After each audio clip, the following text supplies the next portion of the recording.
In today's episode, we're talking about the K-drama that made forbidden love look like a national sport, where one wrong gust of wind starts a global love crisis.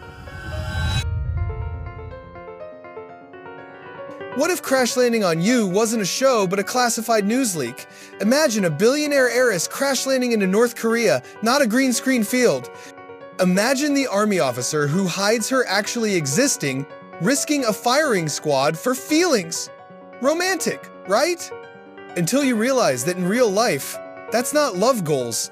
That's an international incident with a body count. Soulmate on the wrong side of a border, would you betray everything you've ever known just to keep them?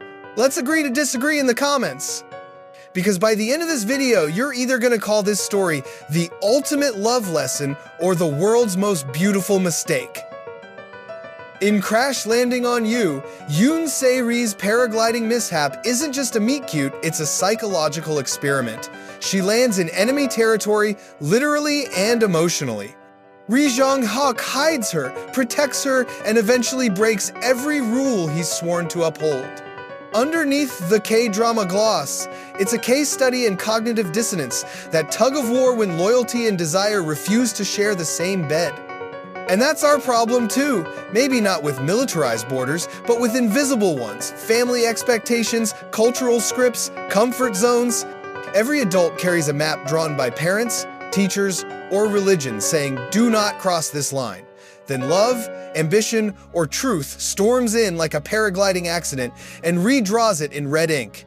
The moment you start caring for someone who doesn't fit your blueprint, you feel that psychological siren. Am I betraying my people or just becoming myself? Se-ri and Jeong-hyeok live that siren daily. One step toward each other meant one step away from safety. That's what makes their romance addictive. It's rebellion disguised as devotion, duty trying to dance with desire and not step on its own landmine. Be honest, you've done a mini version of this border drama. You stayed in a job that drained you because quitting felt like treason against stability. You dated someone your group chat nicknamed North Korea because no one could reach them. You toned down your personality at family dinners to keep the peace treaty alive.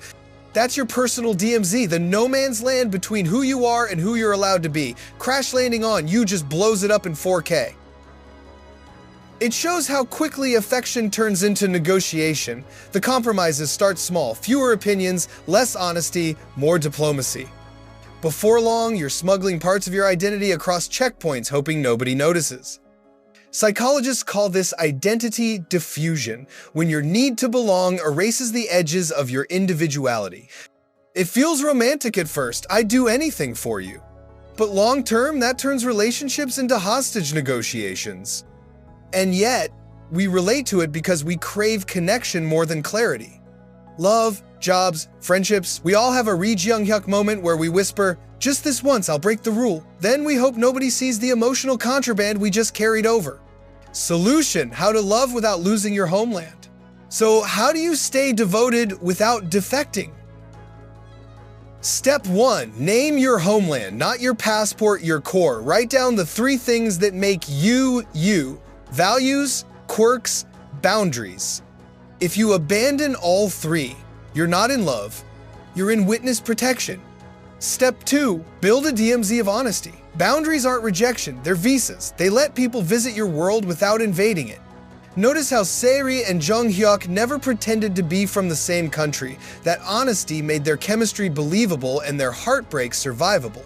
Step 3, practice emotional diplomacy. Empathy doesn't mean surrender. In the show, every argument ends with listening, not victory laps. Try that. Next time you fight, aim for détente, not domination. Step 4, know which borders are worth crossing. Some barriers protect, some imprison. If fear is the only thing holding you back, pack your metaphorical parachute. But if self-respect is the fence, stay home. And step 5, remember the mission. Healthy love expands both worlds. If your relationship keeps shrinking your map, it's time for peace talks.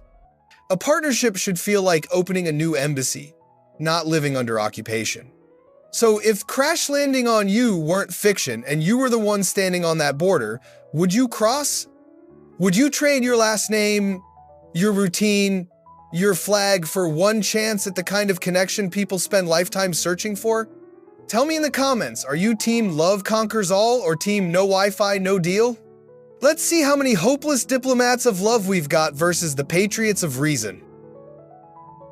If you like these deep dives that mix sarcasm, psychology, and your favorite shows, subscribe. We post every week unpacking cult stories that accidentally double as self-help manuals. And remember this. Real love shouldn't demand exile. It should build a bridge strong enough for two people to walk across, each carrying their own flag, still proud of where they came from. Because maybe the real crash landing isn't falling for someone, it's forgetting where you took off.